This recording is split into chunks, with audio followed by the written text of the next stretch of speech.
ठीक है, तो अपन पुराने वाले वीडियो में जो है वो पावर फैक्टर का मीनिंग देखे थे, है ना।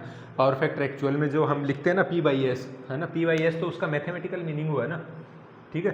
तो उसके बारे में, उसका एक्चुअल में हमने फिजिकल सिग्निफिकेंस समझने की कोशिश की थी एक एनालॉजी से, मतलब उसमें समझने की कोशिश किया था कि जैसे एक कोई ई कॉमर्स बिजनेस के थ्रू, ई कॉमर्स बिजनेस का एग्जांपल लेके उसको कनेक्ट करने की कोशिश किया था कि पावर फैक्टर जो है वो एक्चुअल में मतलब इलेक्ट्रिकल में उसका फिजिकल सिग्निफिकेंस मतलब क्या है, सिग्निफिकेंस क्या है और वो काम क्या आता है। अभी अभी हम जो है जितना भी मतलब जैसे पावर जब हम ट्रांसमिट करते हैं या फिर कोई लोड जब कोई भी यूनिट जो कोई भी जो फैक्ट्री है जिसका लोड मान लो कुछ मेगावाट किलोवाट जो भी है, तो उसका जो लोड चलता है उस लोड का क्या होता है, कुछ एक रेटिंग होगा किलोवाट में प्लस उसका एक पावर फैक्टर दिया हुआ होता है। मतलब किसी भी लोड को हम रिप्रेजेंट करते हैं ना, तो हम ऐसा बोलते हैं जैसे 2 किलो, कोई लोड बोलेंगे तो हम बोलेंगे 2 किलोवाट 0.8 पावर फैक्टर, है ना। तो ऐसे लोड को रिप्रेजेंट किया जाता है। तो जनरली जो भी फैक्ट्रीज वगैरह जहाँ पे भी अल्टीमेटली जो हम पावर बना रहे हैं वो क्या होता है, फैक्ट्रीज में और घरों में कंज्यूम हो रही है ना। तो जहाँ पे फैक्ट्रीज वगैरह बल्क पावर कंज्यूम कहाँ होती है, फैक्ट्रीज के अंदर, है ना। तो फैक्ट्रीज के अंदर जहाँ भी पावर कंज्यूम होती है हम उनको एडवाइस करते हैं कि आप अपना पावर फैक्टर जो है वो हाई मेंटेन रखो। और क्यों पावर फैक्टर हाई मेंटेन रखते हो, पूरी वैल्यू पावर फैक्टर जो है उसको हाई मेंटेन रखना क्यों ज़रूरी है, ये सारा चीज़ समझेंगे अभी। पुराने वाले वीडियो में भी थोड़ा समझे थे, और साथ में उस पावर फैक्टर अगर कोई इंडस्ट्री का लो है तो उसको इम्प्रूव कैसे कर सकते हैं उसको इस एग्जांपल के थ्रू समझने की कोशिश करेंगे, है ना। तो इस क्वेश्चन को समझने से पहले मैं आपको एक बार पावर सेक्टर की पूरी वैल्यू चेन के बारे में बता देता हूँ। उसका पूरी वैल्यू चेन पे जो है जनरेशन से लेकर लास्ट तक पावर फैक्टर जो है वो कैसे चीज़ों को इम्पेक्ट करता है ना।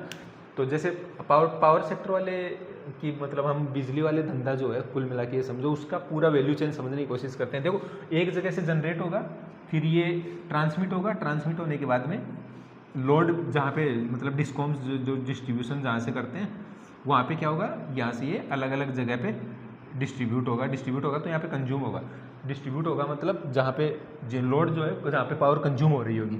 अब एक बात बताओ, जैसे मान लो पूरा ये लोड जो है ना वो दिल्ली है मान लो, तो दिल्ली के अंदर जितने भी कंज्यूमर्स है फैक्ट्री सब मिला के उनका टोटल लोड मान लेते हैं, जैसे मान लो दिल्ली का टोटल लोड है मान लेते हैं 2 गीगावाट है, ठीक है। तो ये पावर जो दिल्ली में 2 गीगावाट कंज्यूम हो रही है ये कहीं ना कहीं तो जनरेट हो रही होगी, ठीक है। तो ये जहाँ भी कंज्यूम हो रही होगी ना, अब इस 2 गीगावाट को जब जो आप √3 VI cos φ के बराबर करोगे तो इसमें से कुछ आई निकल के आएगा। अब ये आई कहाँ से चल के आ रहा होगा, जहाँ पे पावर जनरेट हो रही होगी।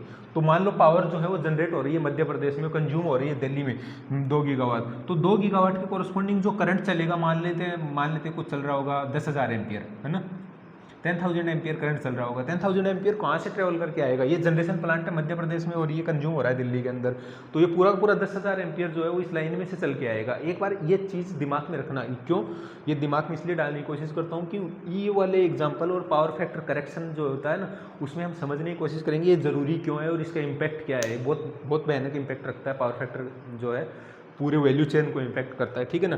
तो जैसे ये वाले इसके अंदर समझा, ये वाली पूरी वैल्यू चेन थी जहाँ पे कंज्यूम हो रही है और जहाँ से बन रही है ना वो डिस्टेंस जो है वो लॉन्ग डिस्टेंस होती है। तो जहाँ पे 1 गीगावाट भी अगर 1 मेगावाट भी यहाँ कंज्यूम हो रहा है तो उसके कोरस्पॉन्डिंग जो इस लाइन में से करंट चल के आएगा ना पूरा ट्रांसमिशन लाइन के अंदर से, वो पूरा एक जनरेशन वाले पे इम्पैक्ट उसका दिखेगा, क्योंकि अल्टीमेटली तो वहीं से आ रहा है ना। तो कुल मिला के जहाँ पे कंज्यूम हो रही होगी वहाँ का इम्पैक्ट जनरेशन पे दिखाई देगा, है ना।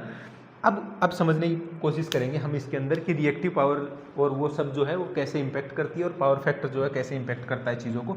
एक बार इस एग्जांपल से समझने की कोशिश करते हैं ना, ठीक है। तो अब इसमें देखो इस वाली प्रॉब्लम क्यों दी, प्रॉब्लम सोल्व करना यहाँ ऑब्जेक्टिव नहीं है, ऑब्जेक्टिव यहाँ है ये समझना कि ये चीज़ इम्पैक्ट कैसे कर रही है पूरी वैल्यू चेन को, ठीक है ना। अब क्यों इसको बिलिंग में कंसिडर करते हैं, ठीक है। और मतलब जैसे इंडिविजुअल घर का या इंडस्ट्री का जिसका भी बिजली का बिल आता है उसमें पावर फैक्टर करेक्शन का, पावर फैक्टर लो है तो पेनल्टी लगता है, पावर फैक्टर जो है जो दिया हुआ है उससे ऊपर रखा हुआ है तो उसको सरप्लस भी मिलता है ना पैसा, ठीक है। तो ये वाला एक बार समझने की कैसे करते हैं एक बार इस वाली प्रॉब्लम को। इस वाली प्रॉब्लम में दिया हुआ है देखो कि कोई लोड है ना, वो लोड 4 किलोवाट का है और 0.8 पावर फैक्टर का है और वो कनेक्टेड है 230 वोल्ट की सप्लाई से, है ना, और 50 हर्ट्ज 230 वोल्ट 50 हर्ट्ज जैसी सप्लाई से कनेक्टेड है। तो पावर फैक्टर अब ये वाला जैसे इसको पूरा एक बार इस लाइन को समझने की कोशिश करते हैं ना, कि हमारे पास कोई सोर्स है 230 वोल्ट का और 50 हर्ट्ज का, ठीक है। 230 वोल्ट 50 हर्ट्ज का एक सोर्स है। ये जो सोर्स जो है ये किसी लोड को पावर सप्लाई दे रहा है, ठीक है। और ये लोड के रिप्रेजेंट किया हुआ है 4 किलोवाट। ये तो किलोवाट में है, सोचो मेगावाट में होगा तो और भी मज़ा आएगा ना। 4 किलोवाट है और ये 0.8 पावर फैक्टर, ठीक है। तो ये वाला लोड इस वाली पावर सप्लाई के साथ कनेक्टेड है। तो ये वाला अगर इस पावर सप्लाई के साथ कनेक्टेड है तो इसका अगर हम एक बार पावर, ये 0.8 पावर फैक्टर पे कनेक्टेड है तो इसका एक बार पावर डायग्राम बनाते हैं इसका लोड वाले, मतलब कुल मिला के लोड का है ना। तो ये क्या है पावर, देखो ये लैगिंग लोड दिया हुआ है, यहाँ पे दिया हुआ है 0.8 पावर फैक्टर और ये वाला इसके साथ में लिख लो लैगिंग है ना। लैगिंग है मतलब करंट जो है वोल्टेज से लैग कर रहा है, मतलब इंडक्टिव नेचर का लोड है। ये इंडक्टिव नेचर का लोड है तो इसका पावर डायग्राम एक बार ड्रॉ करते हैं यहाँ पे। तो इसका पावर डायग्राम ड्रॉ करेंगे तो मतलब ये पावर P कितना है 4 किलोवाट, और क्योंकि इसका 0.8 पावर फैक्टर दिया हुआ, 0.8 पावर फैक्टर दिया हुआ है तो इसमें ऐसा हम इसका कैलकुलेट करेंगे तो क्या होगा S इक्वल टू P/S कितना है 0.8, इसको छोड़ो, P/S कितना है 0.8, तो S कितना आएगा 4/0.8, ठीक है। तो ऐसा आएगा हमारे पास में 5 kVA, ठीक है ना। तो S 5 kVA आएगा तो अब ये वाला जो S हम लिखते हैं वो होता है क्या है P + jQ, ठीक है। जब इसको घटाओगे तो ये इसका Q निकल के आएगा ना, यहाँ से वो कितना निकल के आएगा 3 निकल के आएगा। क्यों? क्योंकि अल्टीमेटली PQ का स्क्वायर जो होता है वो निकल के आता है कितना S, तो ये 5 है तो ये 4 है तो ये 3 4 16 और 9 25 होगा है ना। तो ये कितना हो जाएगा 3 kVAR रिएक्टिव पावर। ये तो हो गया P और ये हो गया Q, और ये वाला दिया हुआ है 0.8 पावर फैक्टर। अब 0.8 पावर फैक्टर को जब जैसे कोस यहाँ पे फाई जो दिया हुआ है 0.8 है तो यहाँ से फाई निकालोगे ना आप तो ये 36 पॉइंट कुछ ऐसा आएगा, 36.87 36.87 है ना। तो ये वाला जो ये ओरिजिनल सीन है, मतलब हमारा जो सर्किट में लोड कनेक्टेड है अभी किसी, ये मान लो कि ये कोई इंडस्ट्री है उसको ये कनेक्शन दिया हुआ है और ये कनेक्शन पे जब वो लोड चला रही है तो वो इस पे चल रहा है, तो ऐसे ऐसे उसका पावर का कंजम्पशन हो रहा है, मतलब पावर जो है 4 किलोवाट कंज्यूम हो रही है। रिएक्टिव पावर उसका लोड जो है वो कितनी ले रहा है 3 kVAR ले रहा है, और टोटल कितना है apparent power S equal to K। ये तो मतलब अब ये देखो लोड था ना, इसका 0.8 पावर फैक्टर होने की वजह से ये जो तार होगा ये लोड कंज्यूम कर रहा है 4 किलोवाट, एक्चुअल वर्क जो कर रहा है वो 4 किलोवाट पावर के कोरस्पोंडिंग कर रहा है। लेकिन इसमें करंट जो चल के आ रहा है ना वो 5 kVA, क्यों? क्योंकि इसमें जो है वो एक्टिव पावर लोड जो 0.8 पावर फैक्टर पे चल रहा है, तो इस तार में सिर्फ एक्टिव पावर ही फ्लो नहीं होगा, एक्टिव के साथ में रिएक्टिव भी फ्लो होगा है ना, और टोटल दोनों का कंबाइंड करेंगे तो वो अपरेंट की फॉर्म में उसको रिप्रेजेंट करते हैं। तो कुल मिला के ये लोड है 4 किलोवाट का, लेकिन इसमें जो करंट फ्लो होगा ना 4 किलोवाट को बराबर VI के cos फाई के बराबर करोगे तो I का कुछ वैल्यू आएगा, उससे ज़्यादा I इसमें चल रहा होगा, ठीक है ना। मतलब इसमें से कुल मिला के ये समझो ये लोड जो है वो 5 kVA के कोरस्पोंडिंग जो I चल रहा होगा ना इसमें वो I चल रहा होगा, वो I ये कैलकुलेट कर लेंगे यहाँ से। वो I कैसे कैलकुलेट करेंगे, इसको kVA है उसको सिंपली V और I के बराबर कर दो है ना, तो वहाँ से I निकल जाएगा और ये दिया हुआ है। अब इसमें क्या बोला है, अब देखो आप इसमें पूरा समझो कि ये लोड जब इस सप्लाई के साथ कनेक्टेड है तो इस तार में से जो करंट जा रहा है ना वो 5 kVA के कोरस्पोंडिंग, कुल मिला के ये जो सोर्स है इसमें लोड जो है सोर्स से एक्टिव और रिएक्टिव दोनों पावर ले रहा है, दोनों पावर ले रहा है। तो करंट जो है ना वो सिर्फ किलोवाट की कोरस्पोंडिंग वाला ही नहीं चल रहा, वो kVAR वाले कोरस्पोंडिंग वाला भी चल रहा है। तो इस तार में से ज़्यादा करंट चल रहा है, कुल मिला के 5 kVA के टोटल जो है 5 kVA के इक्विवेलेंट जो I मिलेगा वो वाला I इसमें से चल रहा है। अब ये वाला जो सोर्स है और ये वाला तो दो सोर्स और ये वाला जो लोड है इन दोनों को कनेक्ट करने के लिए जो भी तार होगा उसमें से सारा फ्लो होगा ना करंट, ठीक है। तो वो उसमें I2R लॉस करवाएगा है ना, I2R लॉस करवाएगा। तो अब देखते हैं अगर हम जो है इस 5 kVA जो है इसको हम रिड्यूस कर दे बिना 4 किलोवाट ये P को बिना कम किए, ठीक है ना। क्या बोल रहा हूँ मैं, लोड काम जो कर रहा है वो तो 4 किलोवाट की कोरस्पोंडिंग कर रहा है, तो काम वाली पावर को एज इट इज रखते हुए अगर हम kVA को कम कर दे तो अब इसमें से जो करंट चलेगा वो कम चलेगा ना। पहले 5 kVA के कोरस्पोंडिंग चल रहा था, फिर मान लो इसको तुमने 4 कर दिया तो अब 4 kVA के कोरस्पोंडिंग ही चलेगा और आपको पावर एक्टिव पावर भी आपको 4 मिल गया, ठीक है ना। मतलब पावर आपने सेम रखा लेकिन केवीए कम कर दिया, बस इसी प्रोसेस को बोलते हैं पावर फैक्टर इंप्रूवमेंट, है ना। अब ये करते कैसे हैं ये समझाता हूँ थोड़ा सा, है ना। अब इसमें ये बोला है कि ये पावर फैक्टर वाला जो इसके साथ कनेक्टेड है, अब उसमें हमको ज़रूरत है कि ये जो लोड है ना, इसका पावर फैक्टर आपको 0.95 बनाना है, ठीक है ना। तो अगर मान 0.95 बनाना है, 0.95 बनाने के लिए क्या करना पड़ेगा देखते हैं एक बार। यहाँ पे कितना आया था ये 3 kVAR, ठीक है। तो ये वाली कैलकुलेशन से देखा एक बार हमने,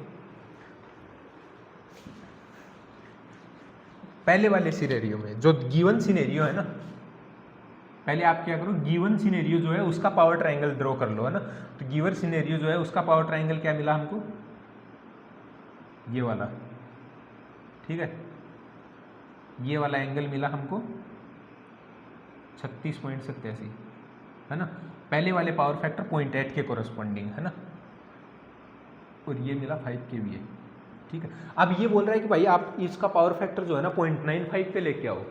तो 0.95 पे अगर पावर फैक्टर, अब इसी लोड को जो है, ये जो लोड कनेक्टेड है, इसी लोड को 4 किलोवाट पावर, मतलब ये लोड सेम है, लोड सेम है मतलब 4 किलोवाट ही उसका रेटिंग है, लेकिन पावर फैक्टर अभी 0.95 पे ये काम करना चाहिए, है ना। तो 0.95 पे अगर मान लो लेके आएंगे, तो अब नया पावर ट्राइंगल अगर हम ड्रॉ करें तो पी तो सेम रहना चाहिए हमारा, क्योंकि लोड सेम रखा है उसने, लेकिन पावर फैक्टर अब बोल रहा है कि 0.95 होना चाहिए, है ना। तो अगर पावर फैक्टर 0.95 होगा तो cos फाई नया वाला उसको 0.95 करोगे, तो ये फाई का वैल्यू यहाँ से कुछ निकल के आएगा, ये मान लेते हैं फाई 1 था, है ना। तो यहाँ से क्या होगा, कुछ फाई 2 इसका निकल के आएगा 0.95 का, ठीक है, इसके कोरस्पॉन्डिंग। तो ये मान लेते हैं ये वाला एंगल जो है ये फाई 2 हो गया। अब फाई 2 के कोरस्पॉन्डिंग आप ये वाला निकाल, अब एक बार ये पावर फैक्टर दिया हुआ है, आपके पास एक्टिव पावर भी पता है, तो P/S करो, P/S करेंगे तो क्या आएगा, P कितना है 4, और ये S कितना है पता करना है, और ये पावर फैक्टर के बराबर होता है, तो ये कितना है 0.95। तो अब S जो मिलेगा हमको वो 4/0.95 मिलेगा, ठीक है ना। और 4/0.95 को अगर वो मल्टीप्लाई ये सोल्व करेंगे तो ये क्या मिलेगा, ये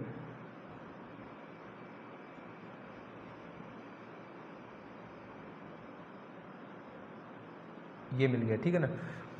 अब ये वाला कितना निकल के आया S यहाँ से,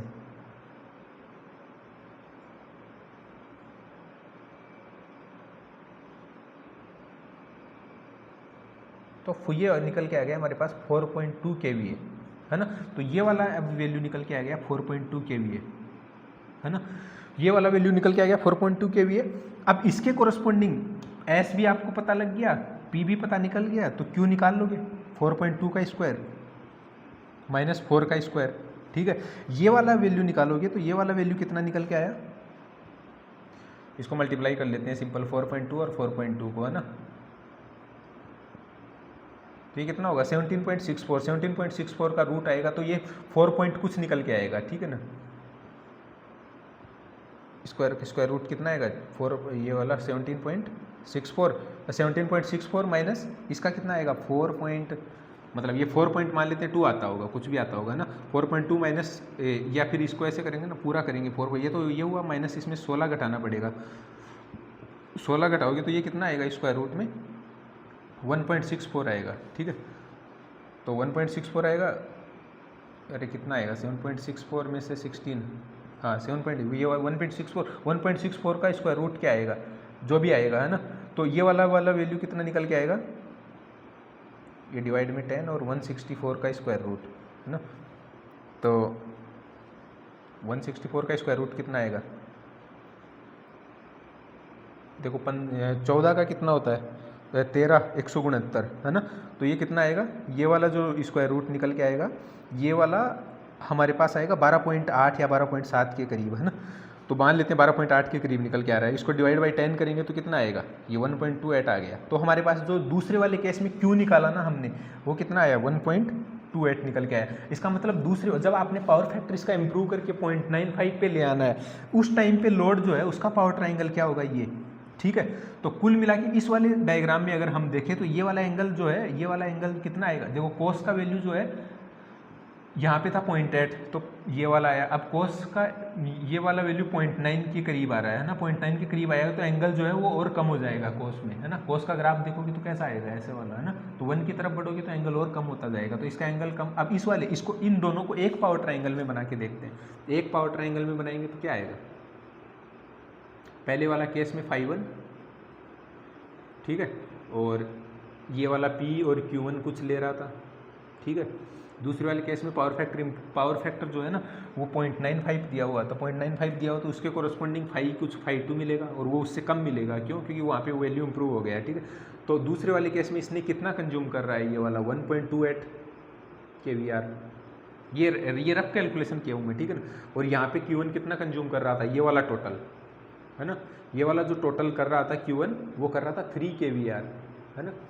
तो अल्टीमेटली जब हमने इसका पावर फैक्टर 0.95 पे ले आए, तो 0.95 पे ले आए तो ये वाला रिएक्टिव पावर जो है, ये वाला जो रिएक्टिव पावर होगा ये कितना वैल्यू से, पहली बात तो ये कि पावर फैक्टर जो है ना वो हमने रिड्यूस किया। पावर फैक्टर जो है इंप्रूव करने के लिए, इंप्रूव करेंगे कैसे, उसके लिए देखो ये वाला लोड है ना हमारे पास इंडक्टिव नेचर का है, इंडक्टिव नेचर का लोड है। तो अभी हमारा मेन पावर फैक्टर में मैंने बोला ना हमारा मेन ऑब्जेक्टिव क्या है, जो 5 kVA इसमें से फ्लो होके जा रहा था 4 किलोवाट पावर के कोरस्पॉन्डिंग, वो इस 4 किलोवाट पावर के कोरस्पॉन्डिंग सेम kVA को हमें रिड्यूस करना है। सेम kVA को रिड्यूस करने का मतलब है कि ये जो 5 इस तार में से 4 किलोवाट भी चल रहा था और 3 kVAR भी चल रहा था। अगर उस kVAR को जो है वो तो यूजफुल वर्क में काम नहीं आता, वो यूजफुल वर्क में काम नहीं आता, तो उस kVAR को यहाँ से फ्लो पूरा लाइन में से, जो लाइन जो किलोमीटर में होती है उसमें से फ्लो करवाने के बजाय लोड के पास में ही कोई ऐसा इक्विपमेंट लगा दे जो वो kVA यहीं से इस लोड का सेटिस्फाई करवा दे, क्योंकि लोड को तो kVA चाहिए, वो kVAR जो है वो लोड को तो चाहिए, ठीक है। तो वो चाहिए, तो अगर कोई ऐसा इक्विपमेंट हम यहाँ पे कनेक्ट कर दे लोड के बिल्कुल पास में ही, ताकि वो जो kVAR रिएक्टिव पावर का रिक्वायरमेंट जो लोड का है वो यहाँ से फुलफिल कर दे, वो खुद ही दे दे, है ना इसको। तो रिएक्टिव पावर जो है वो पूरी की पूरी 5 kVA के कोरस्पॉन्डिंग यहाँ से चल के जाने की ज़रूरत नहीं, वो यहीं पे कर देगा, है ना। तो अब रिएक्टिव पावर डिलीवर करने वाला डिवाइस कौन सा है, कैपेसिटिव। तो इसका पावर फैक्टर इंप्रूवमेंट करने के लिए हमें एक ऐसा डिवाइस कनेक्ट करना पड़ेगा जो इस कि रिएक्टिव पावर जो है वो इस वायर में जो फ्लो हो रही है वो टोटल ना फ्लो होने के बजाय वो यहीं से फ्लो करवा दे लोड के पास में। तो हमें लोड के साथ में है ना कोई ऐसा इक्विपमेंट कनेक्ट करना पड़ेगा जो नेगेटिव रिएक्टिव पावर दे रहा हो। तो वो नेगेटिव, ये क्योंकि ये खुद इंडक्टिव है, तो ये नेगेटिव रिएक्टिव पावर कौन देगा, कैपेसिटर, है ना। तो यहाँ पे हम एक कैपेसिटर कनेक्ट कर देंगे, है ना। मान लेते हैं वो किसी उसका रेटिंग कुछ सी होगा, है ना। तो उसका रेटिंग अगर कुछ सी होगा तो अब देखो ये कैपेसिटर का रेटिंग बताना है आपको। तो अब ये अभी हमने ये जो अभी क्वेश्चन में पूछा क्या है कि इतना इंप्रूव करना है तो कैपेसिटेंस का रिक्वायरमेंट क्या होगा, है ना। तो पहली बात ये कि इसमें कैपेसिटेंस की रिक्वायरमेंट क्यों पड़ी, इंडक्टर क्यों नहीं लगा दिया यहाँ पे, क्यों, क्योंकि लोड खुद जो है ना अपने आप में इंडक्टिव नेचर का है। अगर इनमें कैपेसिटिव नेचर का होता है ना तो हम इंप्रूव करने के लिए फिर इंडक्टिव नेचर का लोड जोड़ते हैं ना। क्यों, क्योंकि क्यू इन दोनों का, इंडक्टर और कैपेसिटर का क्यू जो है वो अपोजिट नेचर का होता है, तो ये कैंसिलेशन वाला टेंडेंसी रहता है दोनों का, है ना। तो यहाँ पे जो कैपेसिटर कनेक्ट करेंगे उसका रेटिंग कितना होना चाहिए ताकि पावर फैक्टर 0.8 से 0.95 हो जाए। तो अब मैंने पहले केस में देखा कि 0.8 पावर फैक्टर है तो ये पावर ट्रायंगल बन रहा है, 0.9 पावर फैक्टर है तो ये पावर ट्रायंगल बन रहा है। और जब 0.9 पावर फैक्टर हमारा ओवरऑल है तो ओवरऑल मतलब इंप्रूव करने के बाद में हमारे लोड को जो जिस पावर फैक्टर जिस पावर के साथ में चलाना वो एक्चुअल ट्रायंगल मतलब इंप्रूव करने के बाद में जो लोड है उस लोड जो जिसके लिए कोरस्पॉन्डिंग जो मेन पावर ट्रायंगल होगा वो ये वाला होगा। तो इसका मतलब उस टाइम पे जो टोटल केवीआर इस वाले पूरा ये जो पूरा सिस्टम हुआ ना, इस पूरे सिस्टम के लिए जो केवीए था यहाँ पे था 5 केवीए, ठीक है। और इस वाले उसी सेम पूरे सिस्टम के लिए अब केवीए जो निकल के आएगा वो कितना निकल के आएगा, 4 का स्क्वायर प्लस 1.28 का स्क्वायर, ठीक है। ये वाला निकल के आएगा और ये वाला निकल के आएगा तो ये मान लो ये कुछ निकल के आएगा 4 पॉइंट कुछ समथिंग ऐसे निकल के आएगा ना, ठीक है। इसको सोल्व करेंगे तो वही वाला वैल्यू निकल के आएगा, ठीक है। तो ये वाला वैल्यू निकल के आएगा 4 पॉइंट कुछ। अब मैं ये बोल सकता हूँ ना यहाँ पे कि जब पावर फैक्टर हमने 0.95 कर दिया तब इस सोर्स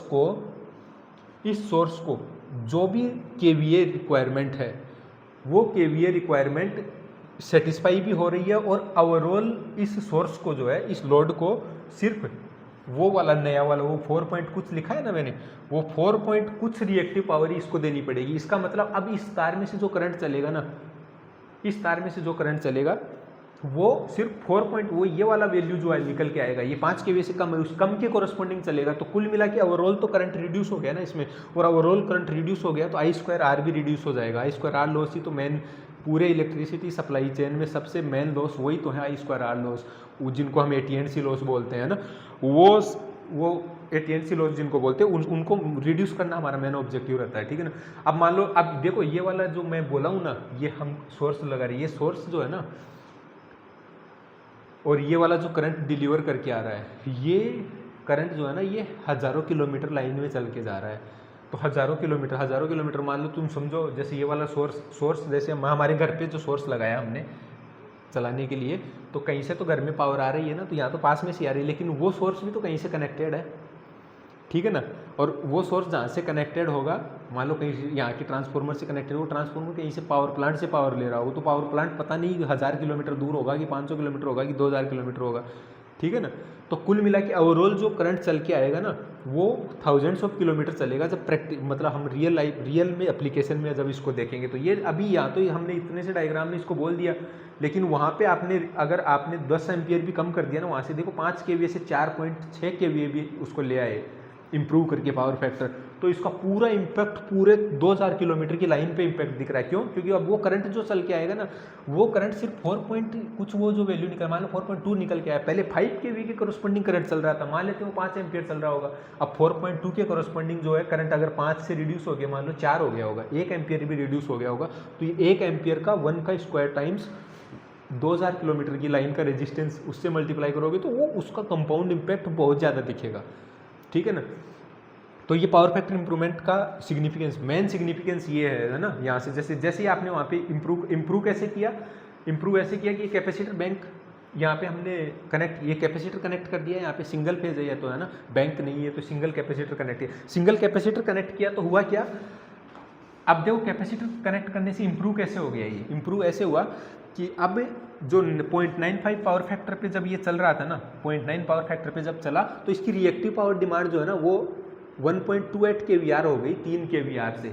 इसका मतलब, लेकिन लोड तो भाई, लोड को तो जो पूरा ये चाहिए ना, है ना, ये चाहिए। अब पूरे ओवरऑल हमको सिर्फ इसी में काम हो रहा है, तो ओवरऑल में जो पूरा 5 kVA के कोरस्पॉन्डिंग जो इसमें से करंट चल के आ रहा था, अब क्या हुआ, कैपेसिटर बैंक ये कैपेसिटर कनेक्ट करने की वजह से जो एक्स्ट्रा ये जो अमाउंट रिड्यूस हुआ ना 3 kVAR में से, जैसे 3 kVAR पहले था, अभी कितना है 1.28, है ना, तो ये कितना होगा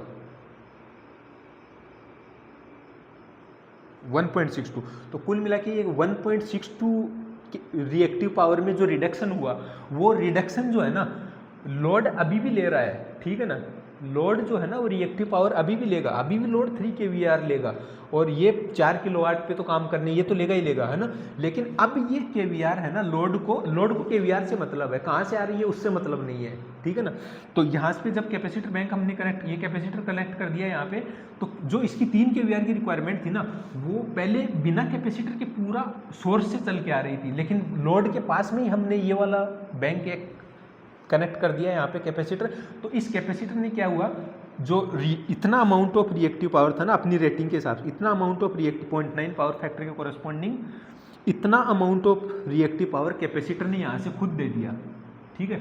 और कैपेसिटर ने अगर इतना अमाउंट यहाँ से खुद दे दिया 0.9 पावर फैक्टर तक लाने के लिए, है ना, तो अब इतना अमाउंट ऑफ रिएक्टिव पावर जो है वो लोड को यहीं से मिल जा रहा है, और साथ में 1.28 यहाँ से मिल जा रहा है, तो कुल मिला के दोनों मिलके जो है वो 3 हो जाएगा ना। इसको तो 3 से मतलब है, ठीक है, इसको 3 से मतलब है, तो 1.28 तो जो है इसको लाइन में से आते हुए मिल गया, ठीक है, और 1.62 इसको कैपेसिटर ने दे दिया। जबकि कैपेसिटर अगर नहीं होता तो ये पूरा का पूरा 3 kVA जो है इसको लाइन से आना पड़ता, ठीक है ना, ठीक है, और 3 kVA वाला पूरा लाइन से आना पड़ता, तो वो पूरा 5 एम्पियर करंट फ्लो होता। अभी 1.62 किलो केवी रिएक्टिव पावर जो है ना 1.28 kVAR रिएक्टिव पावर जो अभी ले रहा है, और 1.62 ये कैपेसिटर ने खुद ही यहीं से दे दिया, तो इसके कोरस्पॉन्डिंग जो इतना के VAR के कोरस्पोंडिंग जो करंट था वो लाइन में से कम हो गया, और कैपेसिटर नहीं, यहीं कैपेसिटर लोड के पास में ही इंस्टॉल किया हुआ है, वहीं से दे दिया उसने।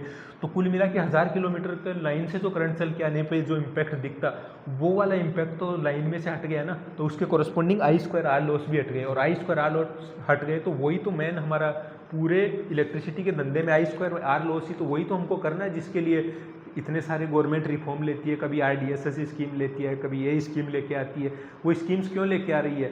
ताकि हम AT&C लॉस को कम कर सके, और AT&C लॉस जो है वो मेन कंट्रीब्यूशन जो है उनके अंदर I2R T&D लॉस जो होते हैं उनका कंट्रीब्यूशन है, ट्रांसमिशन एंड डिस्ट्रीब्यूशन लॉस, और वो सीधे सीधे लिंक्ड है पावर फैक्टर के साथ।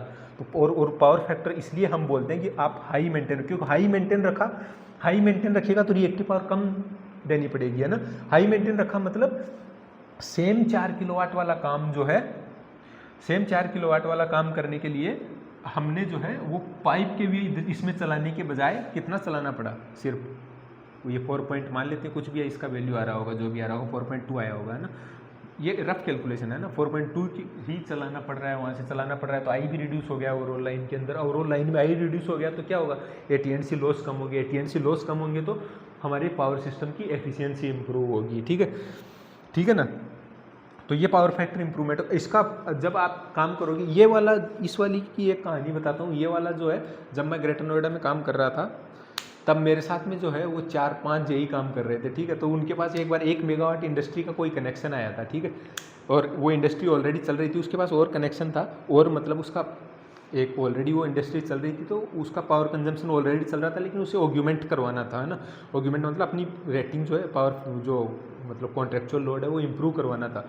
इम्प्रूव करवाना तो उसने कनेक्शन के लिए अप्लाई किया था। तो जो हमारे मेरे साथ में यही काम करते वो विजिट करने गए थे, तो वो जो वहाँ पे इनका उन इंडस्ट्री वालों का जो इंजीनियर काम कर रहा था वो बोल रहा था कि सर हमारा जो प्लांट है ना, हमारा बिल जो है बहुत ज़्यादा आ रहा है, और उसमें एक हमको पावर फैक्टर का पेनल्टी भी लग के आता है। तो हमको है ना पावर फैक्टर इम्प्रूवमेंट करने के लिए मतलब एक कैपेसिटर बैंक लगाने की ज़रूरत है। तो हमारे लोड इतना है, ये कितना कनेक्ट करेंगे भाई। वो बेइज्जती करवा दी है मेरी, वो लोग बता नहीं पाए वहाँ पे, है ना, ठीक है ना। मतलब मैं नहीं था, लेकिन वो वापस आके जब मेरे को स्टोरी बताया ना, तो मैंने कहा भाई तुमसे वो रेटिंग नहीं बताया गया, है ना।